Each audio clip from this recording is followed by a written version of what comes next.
Transformação dos dados. Existem diferentes tipos de transformação. Estas podem ser divididas de forma simplificada em transformações lineares e transformações não lineares. Na transformação linear, as mais comuns são a transformação de escala, como normalização e estandartização. Elas são extensivamente usadas em machine learning porque não rompem as relações lineares entre as variáveis preditoras e o target, e são simples e principalmente computacionalmente baratas. Uma transformação linear mais complexa é o PCA, Principal Component Analysis, que veremos mais à frente. Nas transformações não lineares, os dados transformados podem ser usados para resolver problemas não lineares e são úteis para modelagens de questões relacionadas à heterocedasticidade, que é a variância não constante, que falarei mais à frente.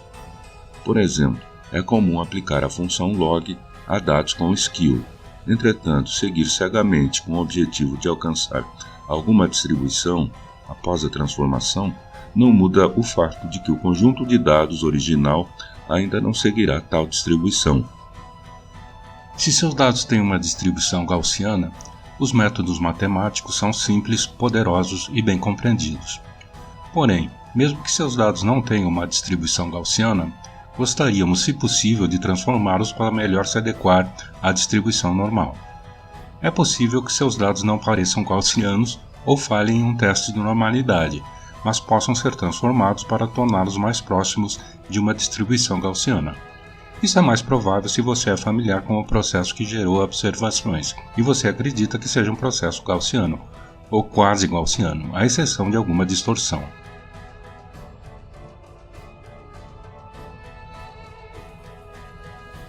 Heterocedasticidade.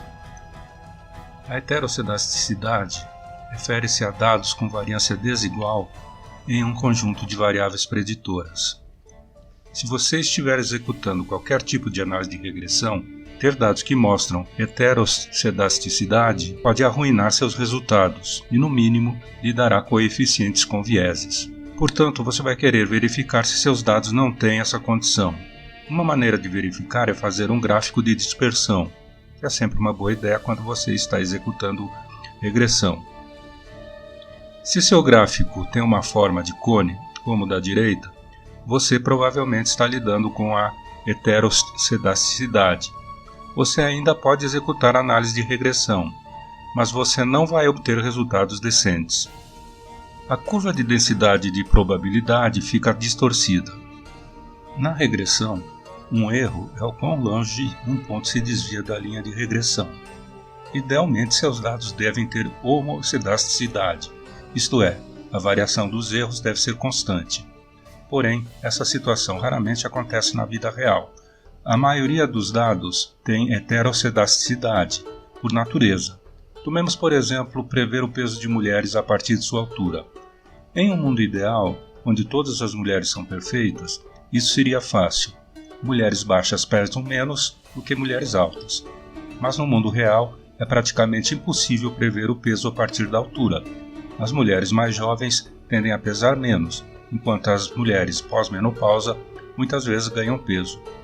Mas mulheres de todas as formas e tamanhos existem ao longo de todas as idades. Isso cria um gráfico em forma de cone. Traçar a variação de altura-peso das mulheres conduziria a um funil que começa pequeno à esquerda e aumenta de diâmetro quando você se move para a direita no gráfico. No entanto, o cone pode ser em qualquer direção, da esquerda para a direita ou da direita para a esquerda. O cone se espalha para a direita quando pequenos valores de x dão uma pequena dispersão, enquanto os valores maiores de x dão uma dispersão maior em relação a y, e vice-versa. A heterocedasticidade também pode ser encontrada em observações diárias nos mercados financeiros, prevendo resultados esportivos ao longo de uma temporada e muitas outras situações. A necessidade de transformação de dados depende do método de modelagem. Para a regressão linear e logística, por exemplo, idealmente deseja-se certificar que a relação entre as variáveis de entrada e saída é aproximadamente linear e que as variáveis de entrada têm distribuições aproximadamente normais. Você pode precisar transformar algumas de suas variáveis de entrada, por exemplo, aplicando a função log ou a transformação boxcox, que não explicarei agora. Nesse exemplo da Wikipedia, as áreas dos países são traçadas no eixo vertical contra suas populações no eixo horizontal. O gráfico à esquerda usa dados brutos. No da direita, os dados da área e da população foram transformados usando a função logarítmica.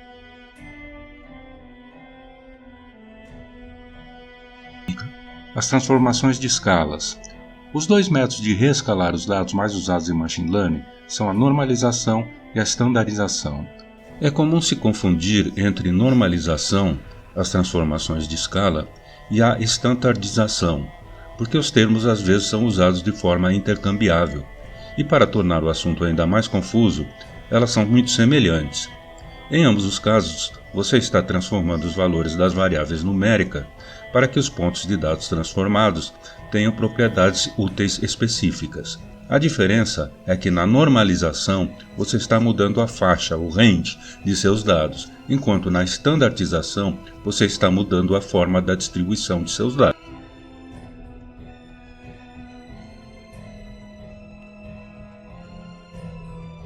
Normalização significa redimensionar os valores em uma faixa entre 0 e 1. A estandardização significa transformar os dados para que tenham uma média de 0 e um desvio padrão de 1. Reescalar é uma técnica muitas vezes aplicada como parte da preparação de dados para o aprendizado de máquina. O objetivo é alterar os valores das colunas numéricas no conjunto de dados para uma escala comum, sem distorcer as diferenças na faixa de valores. Em Machine Learning, nem todo conjunto de dados requer reescalonamento. Por exemplo, considere um conjunto de dados contendo dois atributos, idade e renda. Enquanto a idade varia de 0 a 100, a renda varia de 25.000 a 500.000.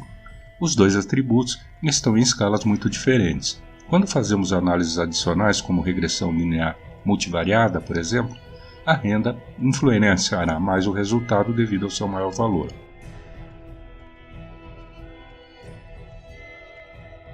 Ao reescalar os dados para faixas semelhantes de valores, o processo de gradient descent, que veremos em otimização, convergem mais rapidamente, melhora a estabilidade numérica do modelo e reduz frequentemente o tempo de treinamento. No entanto, o reescalonamento nem sempre é recomendado. Ele pode prejudicar o desempenho de algoritmos de clustering baseados em distâncias, assumindo a mesma importância para os atributos com importâncias muito diferentes. Enquanto que a normalização só altera o range de seus dados, a estandardização é uma transformação mais radical. O objetivo da estandardização é mudar suas observações para que possam ser descritas como uma distribuição normal.